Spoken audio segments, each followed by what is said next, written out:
Glórias a Deus. Vamos a Deus em oração? Feche os seus olhos, ore comigo, ore por mim. Pai de amor, nós entramos em Tua presença pelo nome do Senhor Jesus Cristo. Pedimos ao Senhor que venha ao nosso encontro neste momento, ó Deus. Utiliza, Senhor, não somente os louvores, a oração, a comunhão deste lugar, mas também a pregação, a exposição da Sua palavra, para edificar a igreja do Senhor que se reúne neste lugar.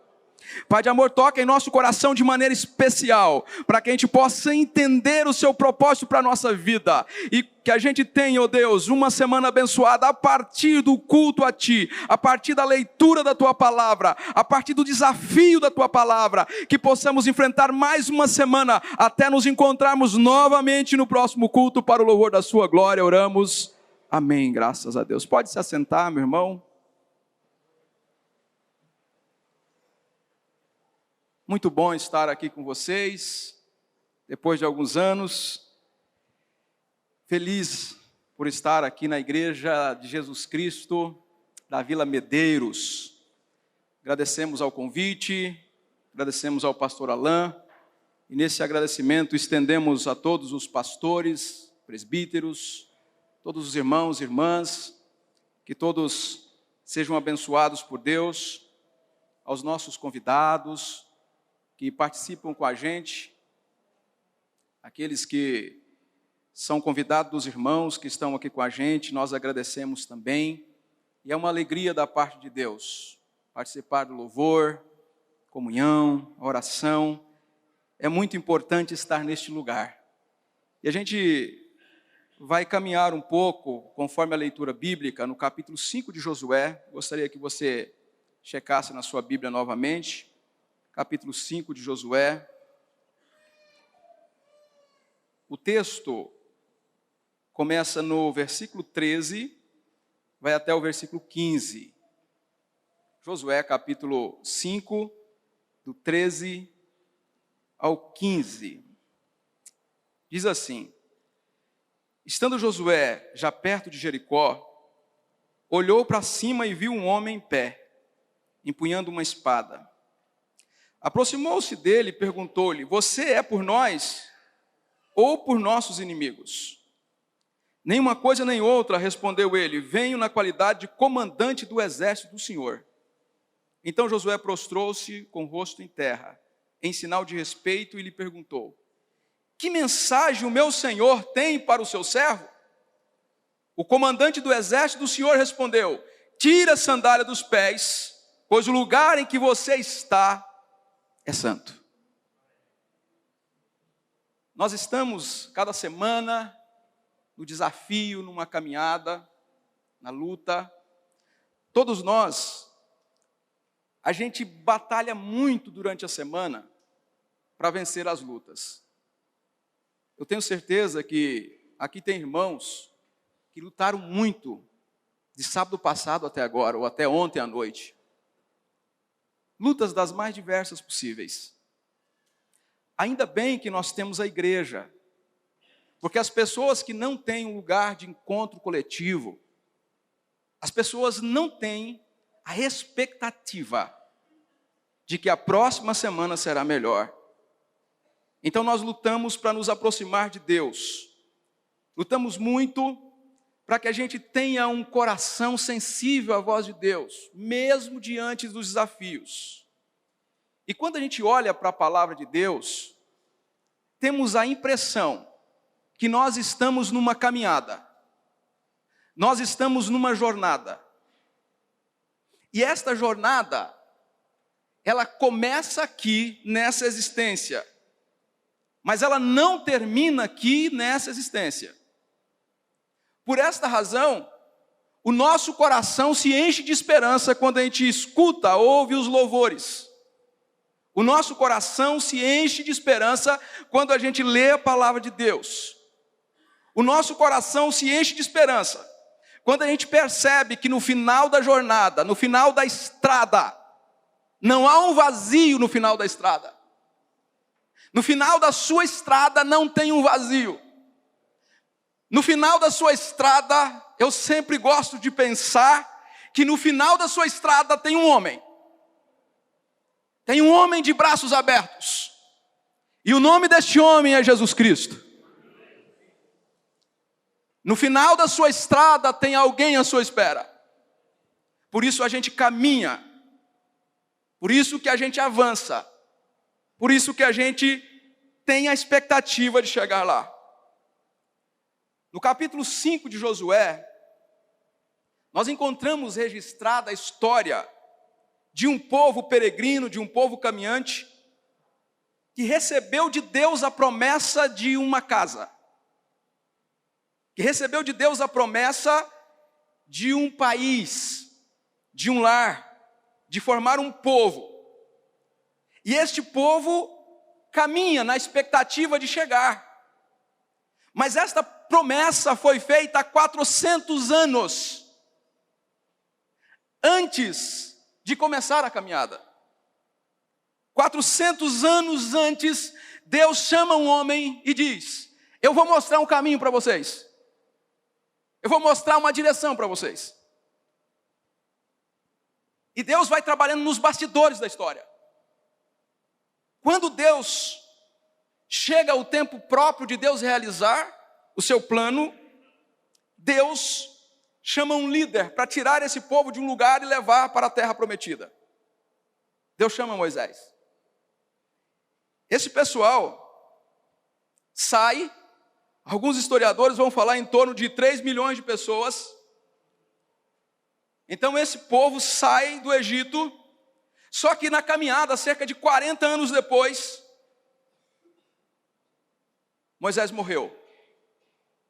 Mas Deus tem um plano para o seu povo, e o plano de Deus, pessoas participam do plano de Deus, eu participo dos planos de Deus, você também, e Deus não deixa o seu povo sozinho na caminhada.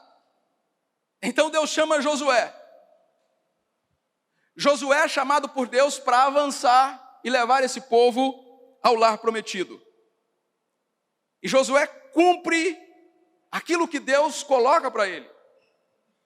Agora, 440 anos depois da promessa, depois da grande expectativa, do grande sonho, Josué tem alguns obstáculos pela frente.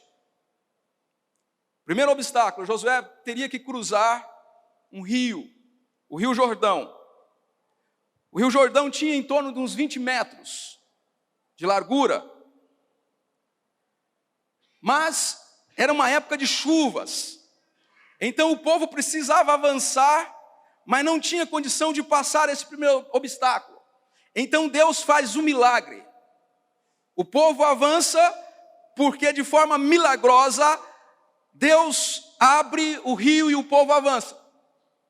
Do outro lado, este povo, quando chega no capítulo 5, esse povo tem algumas coisas para fazer diante de Deus antes de chegar ao lugar prometido. Eles renovam a aliança com Deus. No capítulo 1 você vai, se você tiver condição e tempo para ler em casa, eles renovam a aliança com Deus por meio da circuncisão. Eles fazem uma aliança com Deus, eles tiram a impureza do meio deles. Na sequência, eles participam da festa da Páscoa. Esse povo tinha participado da Páscoa 40 anos antes, alguns. 2 meses depois do Sinai, eles também participam da Páscoa. E agora, antes de chegar à terra prometida, esse povo participa da Páscoa outra vez. Josué tem agora a incumbência de levar esse povo do outro lado. Entre o povo de Israel e entre a terra da promessa, tem uma cidade poderosa e fortificada, uma cidade temida, que era a cidade de Jericó. Eles não conseguiam passar se não tivesse uma luta terrível, uma luta mortal, uma luta em que muitos soldados poderiam tombar. E Josué era o líder do povo. E uma coisa interessante que acontece na liderança, a liderança, por vezes, é solitária. Tinha um presidente dos Estados Unidos que dizia que ser presidente dos Estados Unidos é viver na solidão. é viver solitário, é viver sozinho. Quando chega no capítulo 5, versículo 13, a impressão que temos é que este líder é um líder solitário. É um líder que precisa buscar de Deus condições para responder aos anseios do povo. É um líder que precisa ouvir a voz de Deus, porque as suas decisões vão impactar pessoas, vão impactar famílias, vão impactar milhares, no caso dele, milhões de pessoas.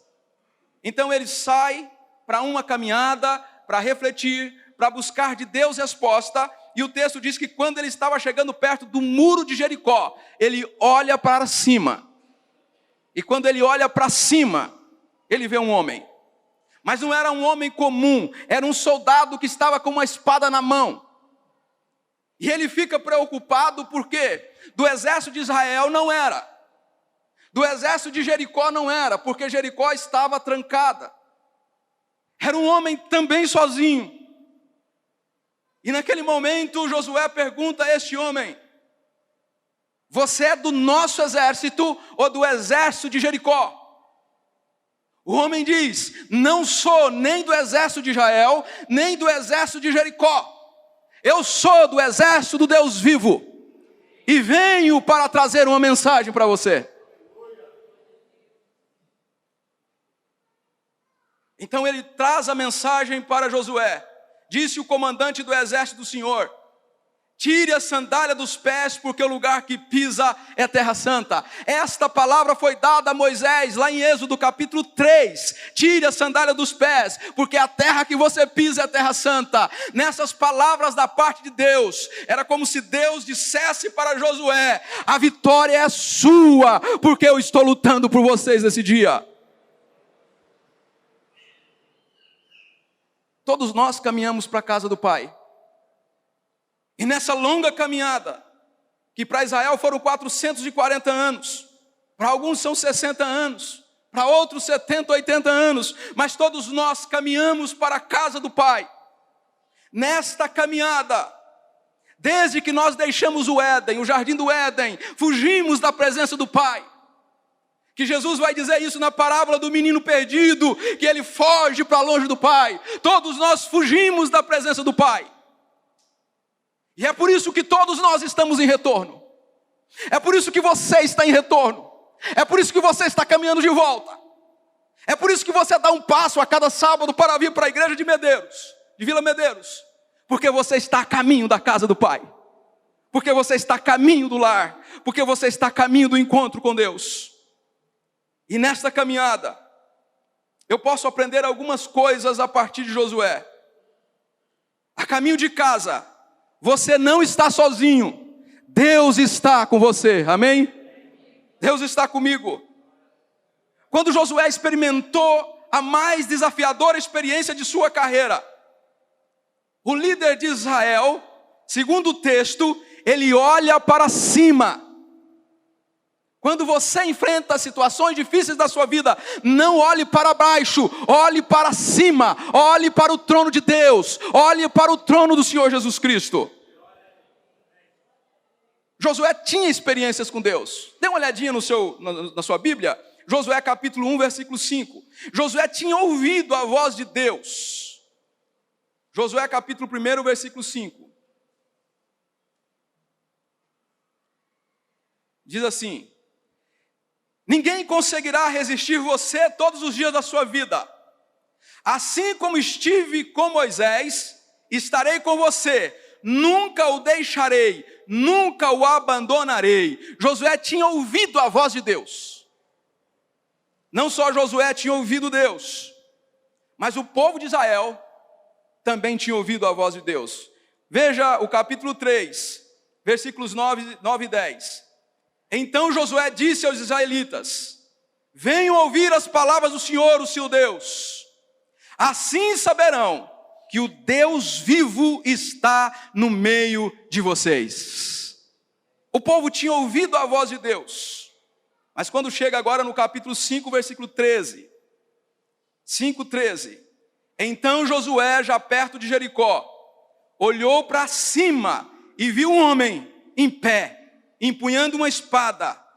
aproximou-se dele e perguntou: você é por nós ou por nossos inimigos? Quando chega no capítulo 5, Josué não só ouve a voz de Deus, Josué enxerga Deus, Josué enxerga o Senhor, Josué enxerga aquele que luta por nós. Ele passa de uma experiência de ouvir Deus para ouvir e ver Deus. Nesse encontro, ele pergunta a esse estranho homem: o Senhor tem uma mensagem para mim? O Senhor responde: você vencerá esta guerra. A ação será tua, porém a operação será minha. Vocês vão dar 7 voltas. Por 7 dias, vocês vão dar voltas na cidade de Jericó. Uma volta no primeiro dia, 2 no segundo, até o 6º dia. Mas ao 7º dia, vocês vão dar 7 voltas. E na 7ª volta não haverá barulho de pessoas, vozes de pessoas. Os sacerdotes vão carregar a arca da aliança. E algo extraordinário vai acontecer, porque esta guerra não é tua, esta guerra é do Senhor dos Exércitos. E eles fizeram conforme a palavra do Senhor.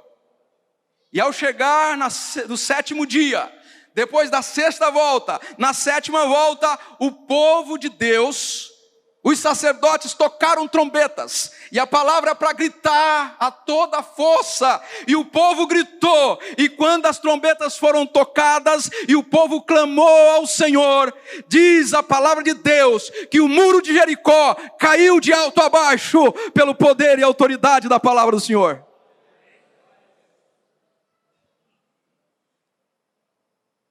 Josué descobre na sua luta para a terra prometida que ele não estava sozinho. Além de ouvir Deus, ele viu Deus. E ele agora entende que a caminho de casa, a nossa luta não é nossa, a nossa luta é do Senhor. Se você é uma pessoa correta, não estou dizendo uma pessoa perfeita. Se você é uma pessoa correta nas suas ações, se você se esforça para trabalhar com seriedade, se você cuida bem da sua família, se você respeita as pessoas, se você é correto nos seus negócios, na sua vida, se você é um crente sério, um irmãos sérios na presença do Senhor, se você é obediente a Jesus Cristo e a sua palavra, nesta manhã não tenha dúvida. Eu estou dizendo para você não ter dúvida. Se você é correto diante de Deus, não tenha dúvida. Esta luta que você está passando não é tua, esta luta é do Senhor. Essa luta pertence ao Senhor. Essa batalha pertence ao Senhor. Essa luta pertence a Deus. No capítulo 5, versículo 14, a parte B, Josué pergunta a este homem que aparece a ele: quem é você? E ele diz: eu sou o comandante do exército do Senhor. A sua luta pertence ao comandante do exército do Senhor. Os comentaristas vão dizer que aqui aconteceu uma cristofania, ou seja, Jesus Cristo, que vai nascer lá no Novo Testamento, ele aparece, há uma aparição de Cristo no Antigo Testamento, e todas as vezes que Cristo aparece no Antigo Testamento, os comentaristas, os biblicistas vão dizer que aconteceu uma cristofania, ou seja, Cristo apareceu no Antigo Testamento. Quando Josué estava diante de uma luta terrível, ele descobre que a luta não é dele, a luta é do Senhor Jesus Cristo. E ele se apresenta a Josué como o comandante do exército celestial. Irmãos, há um comandante no exército de Deus. Você crê que há um comandante no exército de Deus? E esse comandante que está no exército de Deus, que está diante do exército de Deus, ele luta por você e por mim. Ele luta por sua família. Ele luta por sua empresa. Então a luta que você está tendo na sua empresa não é tua. É de quem? É do Senhor Jesus Cristo. Aleluia. A luta que você está tendo com a sua família, de repente a sua família está numa situação dificílima nesse sábado. Quem sabe eu estou falando com um homem e com uma mulher que nesta semana conversaram e disseram um ao outro: nós não temos condições de continuar casados, porque o nosso relacionamento chegou ao fim. Não há amor, não há paixão, não há entranháveis afetos. Mas a palavra de Deus diz para você nesta manhã: quem luta pelo seu casamento é o Senhor dos Exércitos. Quem luta pelo seu menino rebelde que sai sexta-feira à noite e volta domingo de madrugada para segunda é o Senhor dos Exércitos. É o homem que apareceu a Josué. Quem luta por sua saúde é o Senhor dos Exércitos. Quem luta pela depressão é o Senhor dos Exércitos. Quem luta pelos labirintos da sua vida, quem faz você sair de lugares difíceis, de introspecções, de dores da alma, é o Senhor dos Exércitos. Aleluia! Lá em Êxodo 15, versículo 3, diz Moisés: o Senhor é homem de guerra, o seu nome é o Senhor dos Exércitos. Aleluia! No Salmo 46, 7, diz Davi: o Senhor dos Exércitos está conosco, o Deus de Jacó é o nosso refúgio. Ele faz cessar as guerras até o fim da terra, quebra o arco, corta a lança, queima os carros do fogo. O Senhor dos Exércitos está conosco, o Deus de Jacó é o nosso refúgio. Aleluia. Eu creio que o Deus dos Exércitos está com você. Eu creio que o Deus dos Exércitos está na sua família. Então, se você está passando um drama de família, fala com o pastor Alain. Fala depois do culto, fala na semana. Fala com o pastor Efraim. Fala com um dos pastores da igreja de Vila Medeiros: pastor, eu estou passando uma barra pesada na minha família, porque o Senhor dos Exércitos vai salvar a sua família. O Senhor dos Exércitos vai salvar o seu relacionamento. Josué descobre que no caminho de casa, Deus está com a gente.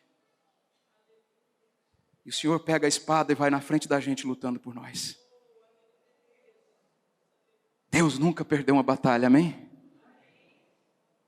Ele é um guerreiro que nunca perdeu uma guerra. Nunca perdeu uma batalha.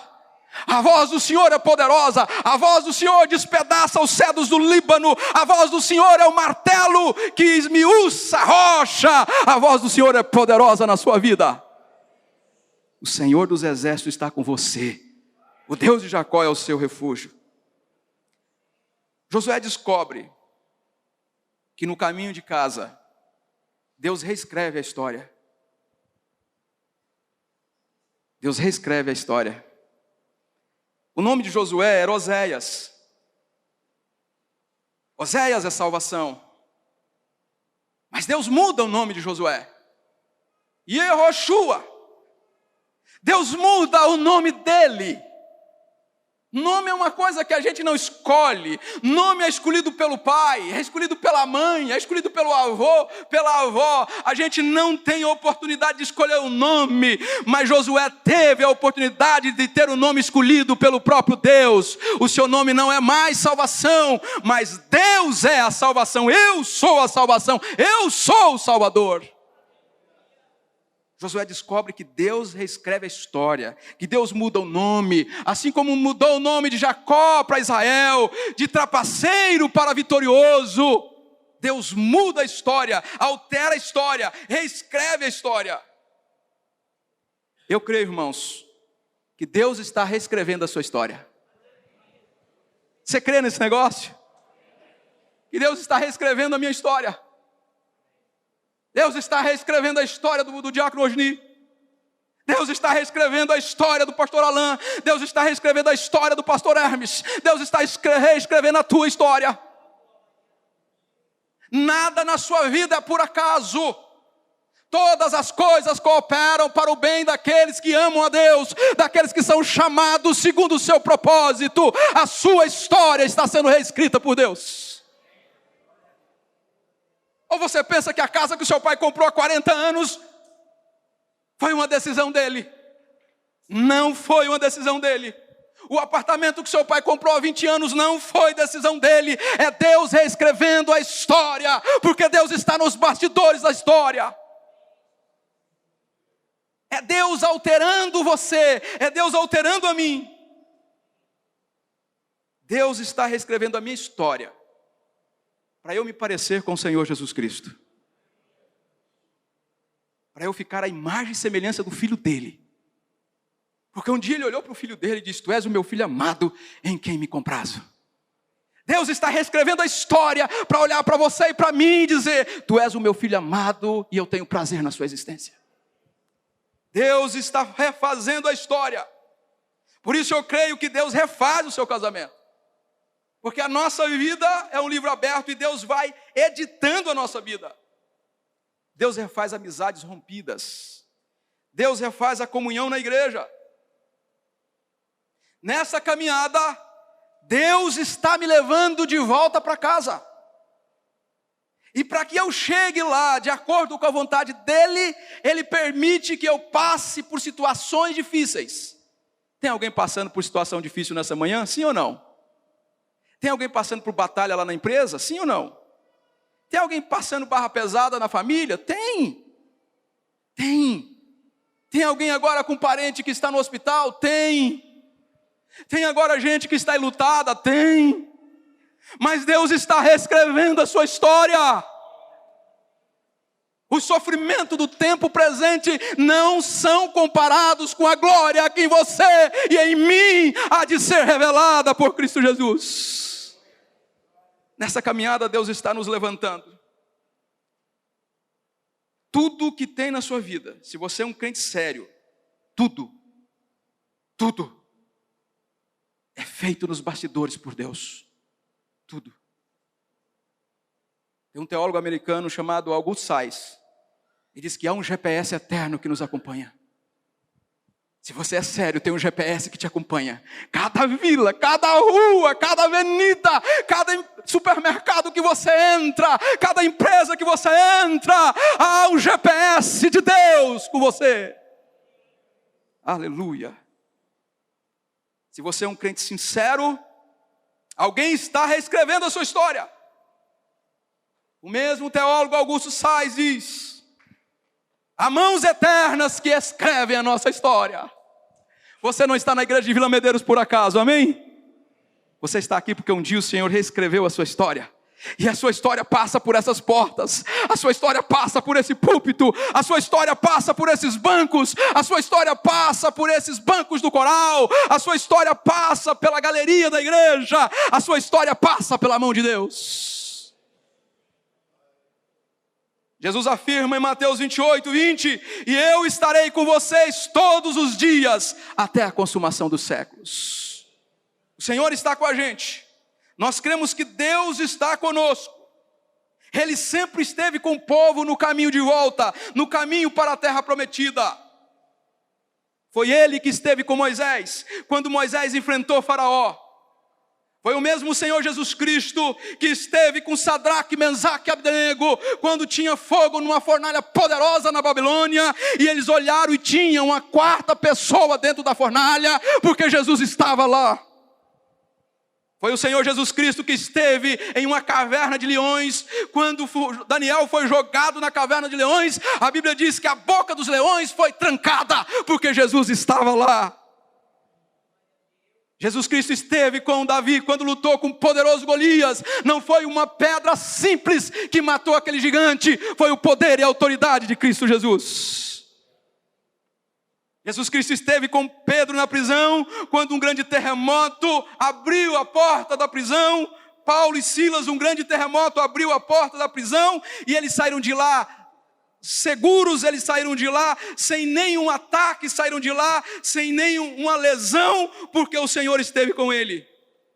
Foi o Senhor Jesus que esteve com Pedro na prisão, quando a porta abriu de forma milagrosa e o anjo do Senhor o levou para fora. É o Senhor Jesus Cristo que está com a gente, amém? É o Senhor Jesus Cristo que está nos dirigindo para esta terra. Eu tenho certeza que a sua vida está segura na mão de Deus. A minha vida está segura na mão de Deus. Como diz o antigo louvor, para o louvor da sua glória. Vem, Senhor, tua história, escrever através da nossa vida. Teu querer desejamos, cumpra em nós os teus planos. Vem, Senhor, e reina hoje aqui, aleluia. Essa vai ser a nossa oração daqui a pouco. Senhor, vem e reina na igreja de Vila Medeiros. Vem e reina na minha família. Vem e reina na minha empresa. Vem e reina na minha vida espiritual. Reina hoje aqui, Senhor. E o Senhor reinará neste lugar. Aleluia. Caminhando para o final. Aqui nesta caminhada nós temos muitos obstáculos. Nós temos muitas lutas, porém a nossa pátria não está aqui. Paulo vai dizer em 2 Coríntios capítulo 5, versículo 1, que se a nossa morada terrena se desfizer, nós temos uma morada eterna nos céus da parte de Deus. A nossa casa está nos céus. Disse Jesus, eu vou preparar-vos lugar. E quando eu for e preparar-vos lugar, eu voltarei e os levarei para mim mesmo, para que onde eu esteja, estejais vós também. Há uma morada preparada para você. Há uma casa preparada para mim. Há uma casa preparada para você. Pastor Ray Stedman, um pastor americano, conta uma história que em 1920, um casal passou mais de 30 anos na África. A igreja deles, dos Estados Unidos, mandou uma carta dizendo que o casal estava aposentado. O casal deveria voltar para os Estados Unidos. Quando eles chegaram para receber o bilhete, entrar no navio e voltar para os Estados Unidos, eles descobriram que o presidente Roosevelt tinha passagem para o mesmo navio. E quando eles chegaram no porto, uma multidão aguardava o presidente dos Estados Unidos. Muita gente saudando, muita gente elogiando, muita gente alegre, porque o presidente passou um tempo de férias na África caçando. E eles voltaram para Nova York no mesmo navio que o presidente. Mas aquela cena incomodou o coração daquele velho missionário. Aquela cena incomodou o coração da sua esposa. Aquela imagem quietou o coração deles, e durante toda a travessia do Atlântico eles ficaram incomodados com aquilo. Mas ao chegar ao porto em Nova York, tudo foi intensificado. Eles descobriram que uma multidão infinitamente maior aguardava o presidente. Bandas tocando, gente elogiando, faixas, cartazes, todos aguardavam o presidente dos Estados Unidos. E ele ficou ali aguardando, quem sabe, uma família da igreja. E ele ficou ali aguardando, quem sabe, um parente, um amigo, um velho amigo que tinha deixado há 30 e poucos anos atrás. Mas, para surpresa, ao pegar as malas, eles saíram, não tinha ninguém aguardando a eles. Não tinha ninguém, não tinha uma pessoa da igreja, não tinha um parente, não tinha um amigo, ninguém estava aguardando a eles. E eles foram para o velho apartamento, chegaram no velho apartamento, arrumaram algumas coisas, e incomodado, o missionário disse à sua esposa, não é justo o que acontece com a gente. Nós passamos mais de 30 anos na África, lá nós sepultamos alguns filhos nossos, nós gastamos a nossa vida, nós entregamos a nossa vida por esta causa. Ao sair de lá, ninguém foi ao porto. Ao chegar aqui, ninguém nos recebeu. Não é justo o que está acontecendo com a gente, porque o presidente foi tão ovacionado, enquanto a gente não tem ninguém. nem para dizer seja bem-vindo. A esposa disse: você falou com Deus tantos anos, não seria interessante você orar e perguntar para Deus o que está acontecendo? E ele foi para o quarto, se ajoelhou, passou um bom tempo orando, e quando ele saiu do quarto, o semblante dele era outro. Ele estava alegre. E a esposa disse: o que aconteceu? Ele respondeu: eu me ajoelhei e chorei muito diante de Deus, e disse: Senhor, não é justo o que aconteceu com a gente. Depois de tantos anos eu volto para casa, e ninguém para receber, e ninguém para estar com a gente nesse momento de retorno. E eu senti como se alguém chegasse por trás e tocasse no meu ombro. E eu ouvi a voz de Deus que dizia: meu filho, e quem disse que você chegou em casa? Meu filho, quem disse que você chegou à sua casa? E ele disse para a esposa, naquele momento eu entendi. Deus estava dizendo: não tem ninguém me esperando, porque eu não cheguei à casa, eu não cheguei ao final, eu não cheguei ao meu lar. E ali eu entendi que a minha casa está nos céus, onde nós aguardamos o Senhor Jesus Cristo, e um dia nós chegaremos lá. E quando nós chegarmos aos céus, então uma grande festa será colocada, uma grande mesa será posta, e nós encontraremos Jesus ali, não o presidente dos Estados Unidos, mas o próprio Jesus, que vai dizer: vinde bendito do meu Pai, possua a casa, possua a herança que está preparada desde a fundação do mundo. Entre para a alegria do seu Senhor. Aleluia. E nós estaremos para sempre com o Senhor. Se a luta na sua vida é porque você não chegou a casa, é porque você não chegou ainda à sua casa. Se a batalha na sua família é porque você não chegou à sua casa. Se ainda há doença na sua família é porque não chegou à sua casa. Porque o dia que nós chegarmos lá, não haverá mais morte, nem tristeza, nem dor. Ali será a nossa casa eterna. Aleluia. Aleluia. Enquanto nós somos caminhantes, nós vamos permitir que Deus reescreva a história aqui.